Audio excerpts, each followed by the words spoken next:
Well, the organizers have invited me to give a talk on the impact of land use systems on infiltration capacity of soils, due to the fact that they have done some work during the last 10 years. I would like to link their research results with a broader spectrum more globally.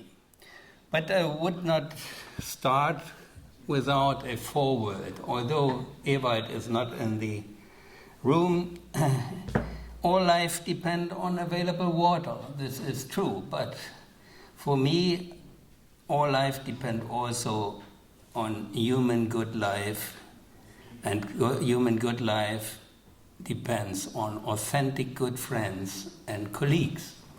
And I count Ewald as one of these.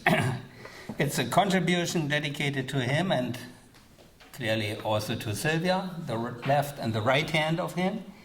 I'm wholeheartedly thankful for many years working together with him in the formerly mentioned Federal Environment Agency Soil Protection Commission, SPC abbreviated, where he delivered not only his scientific competence, but he is a humorous guy.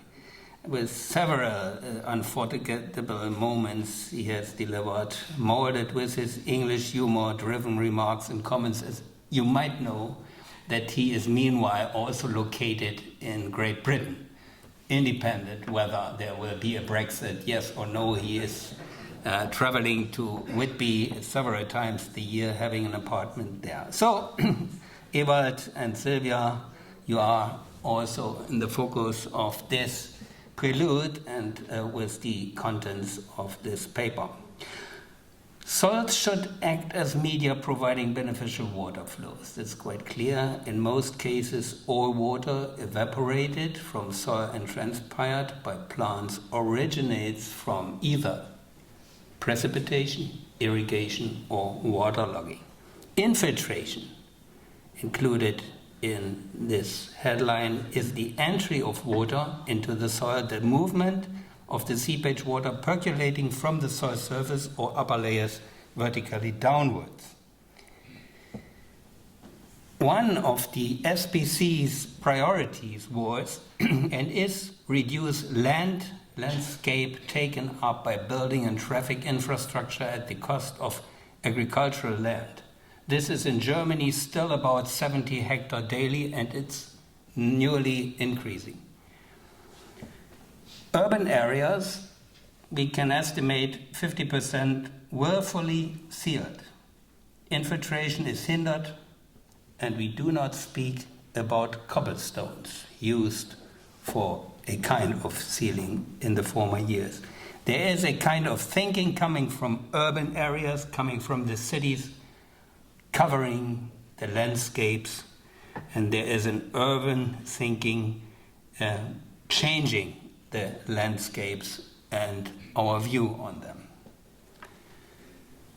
Hindered infiltration causes runoff and river floods. That has formerly also mentioned by Lilienthal and others of this working group.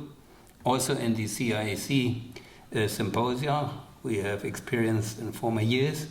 Soil erosion, loss of nutrients from the soil, pollution of surface waters with xenobiotics and nutrients also mentioned by Gerold before. On the left side you see how erosion starts with the splash effect, this kinetic energy appearing, dropping down and in a saturated soil, making this soil going downwards on slopes and to create erosion, as you can see on the right side.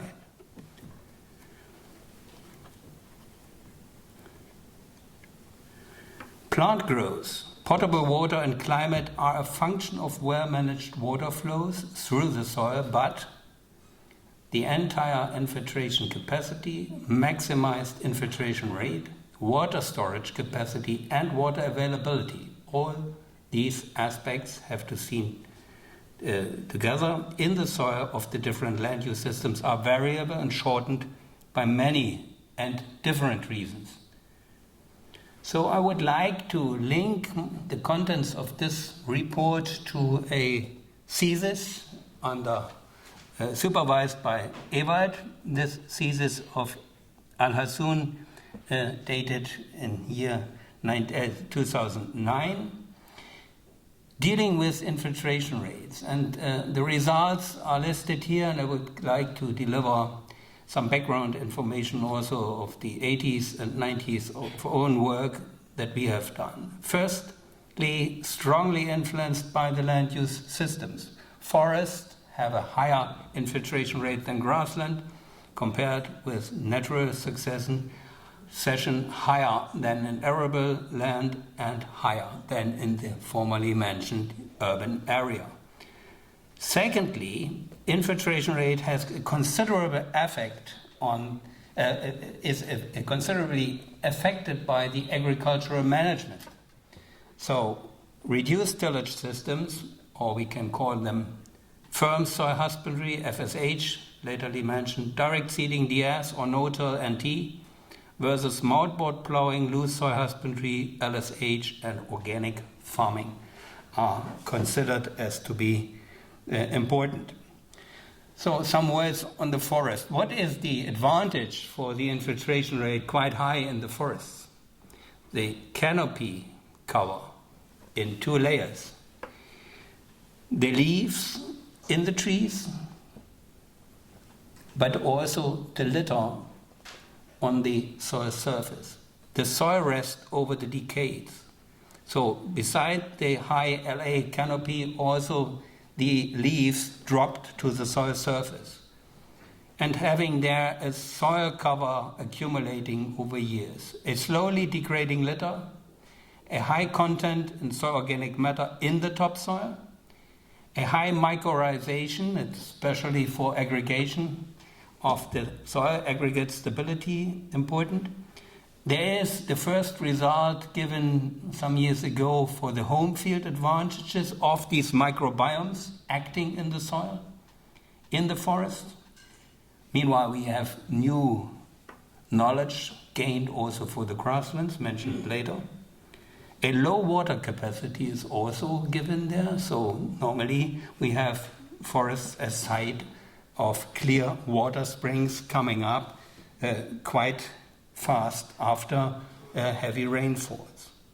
The grassland has some similarities to show when compared with the forest. Also, soil rest has an influence on the infiltration capacity. A high leaf area index canopy, a permanent accumulating soil cover, a high root mass and root length density, high content of soil organic matter in the topsoil, and also high mycorrhization, leading to high aggregate stability. And again, home field advantage has been important. The last investigations have shown that in a closed organic farm organism mentioned by Gerold, we can also observe that there is a soil microbiome over the years adapted to the situation of the farm. A preferred vegetation cover is a grassland for the water catchment areas.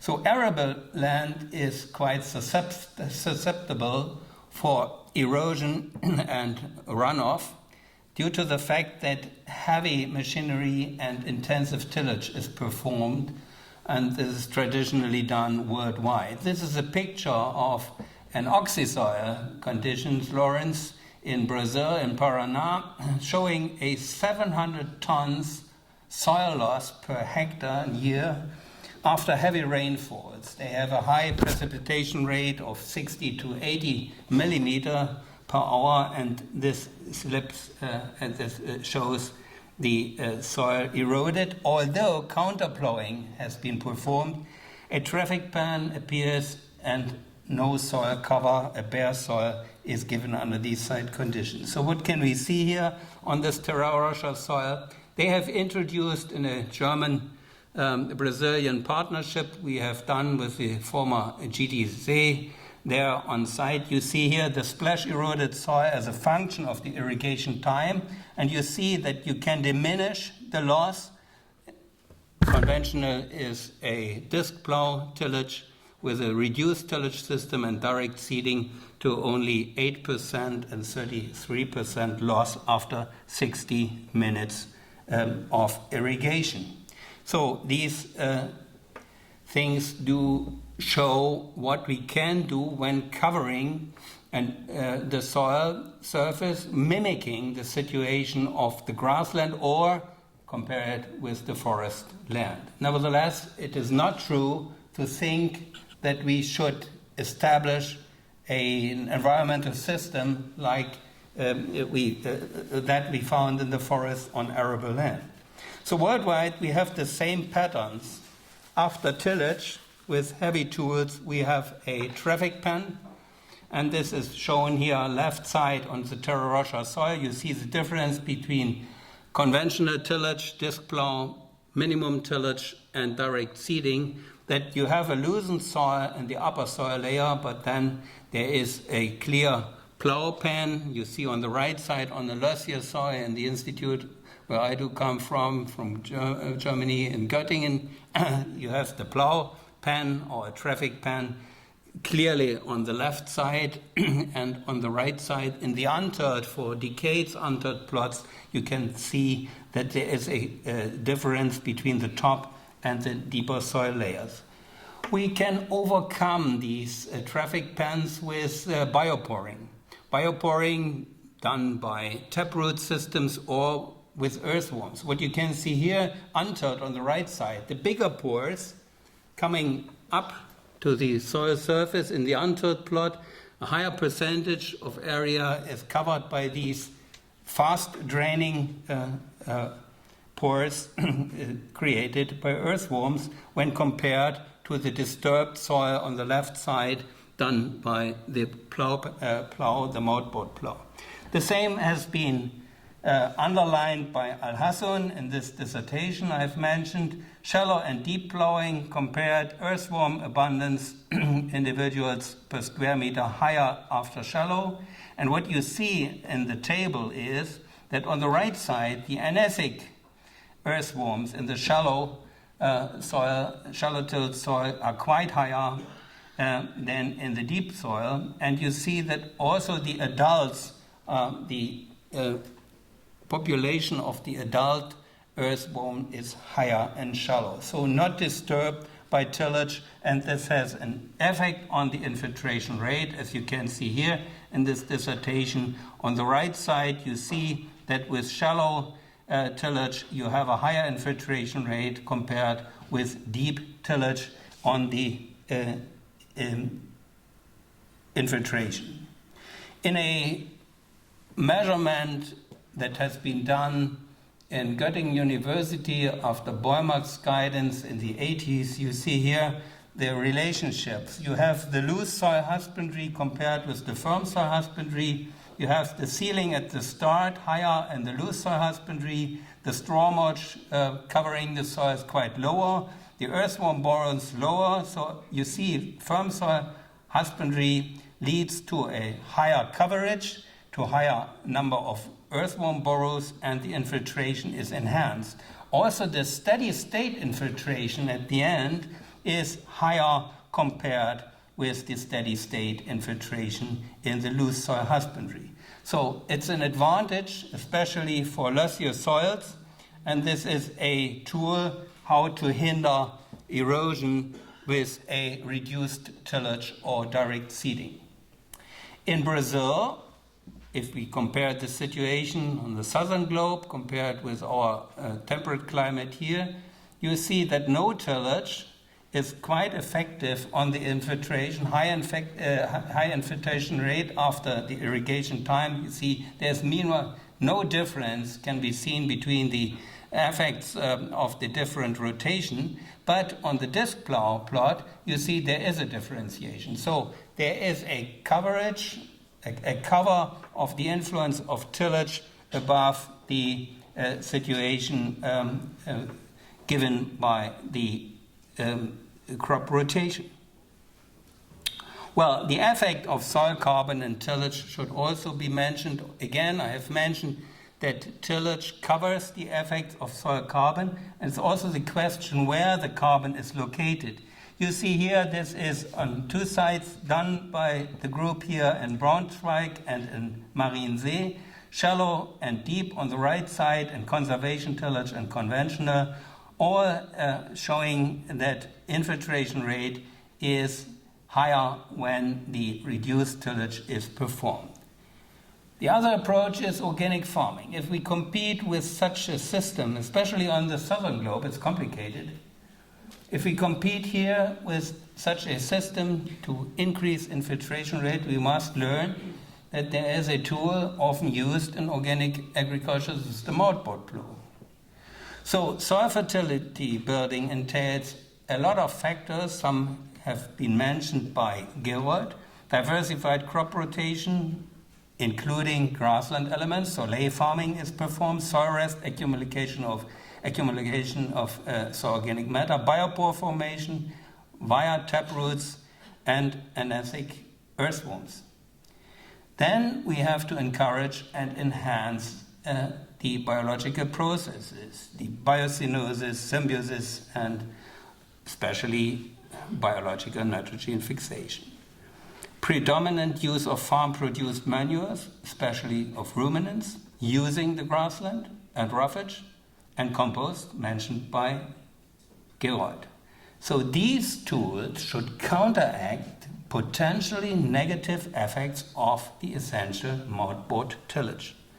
And what we can see, only the upper lines, we can create and sustain favorable soil structure by applying and increasing soil organic matter, enabling higher infiltration and higher water capacity and water retention. So this is shown here again. We have the farmyard manure playing a key role in organic agriculture compared with NPK, farmyard manure, and NPK. And you see in all cases higher infiltration rate, also given by the structural effect, not necessarily by a nutritional effect of this application of farmyard manure. The moldboard plow I have mentioned in organic agriculture is an effective and virtually essential tool. So we normally use it here in temperate climates for nutrient management, inverting farmyard manure, removing perennial leys, enhancing root growth, nitrogen mineralization, and nutrient uptake, as well as efficient weed control. It's a necessity. And we can compare with reduced tillage systems. Normally, under our cool climate conditions, we will have higher yields as a function of a higher tillage intensity.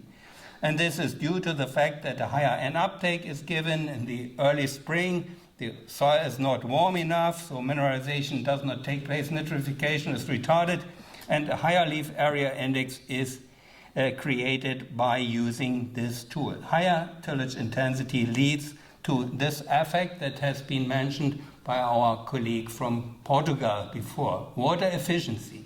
We have the problem to reach as fast as we can an LAI of 5 to have a high production. So the first phase in early spring under temperate climate and cool climate is how can we increase the first growth to cover the soil and to avoid evaporation losses. So to bring the water flow to transpiration. This is shown here. Therefore, we have to apply some nitrogen to enhance growth in the early spring, to take up nitrogen and to develop fast as we can a canopy that is covering the soil and is doing photosynthesis quite rapidly. Also, the earthworms here, again, we have to enhance with our soil organic matter and our residues. You see the infiltration rate is a function of the earthworm biomass on the right side, and in the farming system this is reflected. Although moldboard plowing is performed with a higher soil fertility, application of farmyard manure and so on, you can increase the earthworms biomass and the number of earthworms not destroyed, or you counteract when destroyed by the moldboard plow.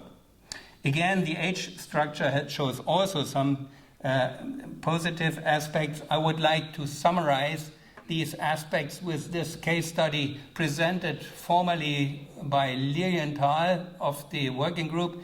They have used their knowledge in a case study in a 600 square kilometer catchment area here, and they have introduced the organic agriculture approaches via increasing from 3% organic to 13% organic in this area. And what you can see, there is a clear effect of the maximum as that is given to take back or to keep back the water in the soil, and you see there is a reduction in the loss of infiltration given by this strategy. So introducing organic farming in also under our conditions may help to increase infiltration in the soil.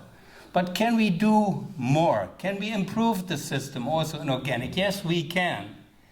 What you see here is a direct seeding of maize into a hairy wedge rye mulch. As you can see, there is a thick layer of 10 centimeter residue. You can cover the soil, you can control the weeds, and you sow indirectly the maize. This is one approach that has also been proven in the United States. But the other aspect is, when looking back what I've mentioned earlier, in the early spring, under temperate climate, there is not enough nitrogen available. So you cannot sow directly cereals and non-legumes.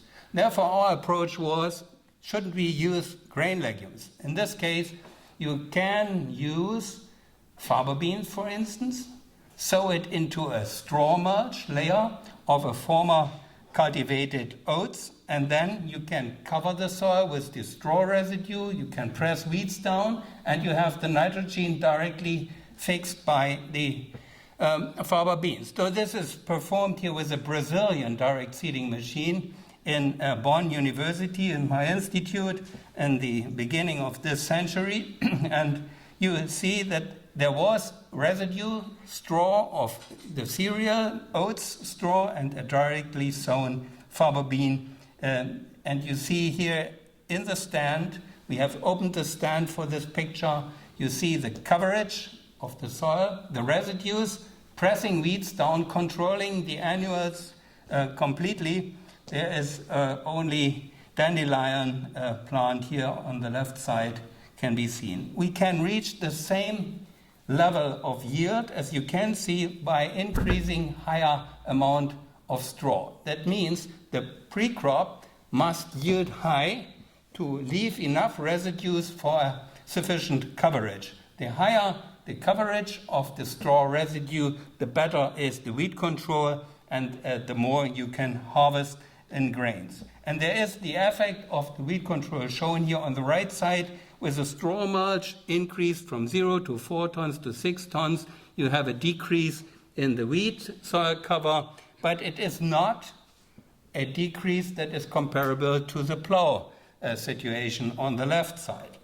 You can do more, and this was heavily discussed in the organic community, how to control the perennials. If you cover the soil, you can control the annuals, but what should we do with the perennials? Here you see docks.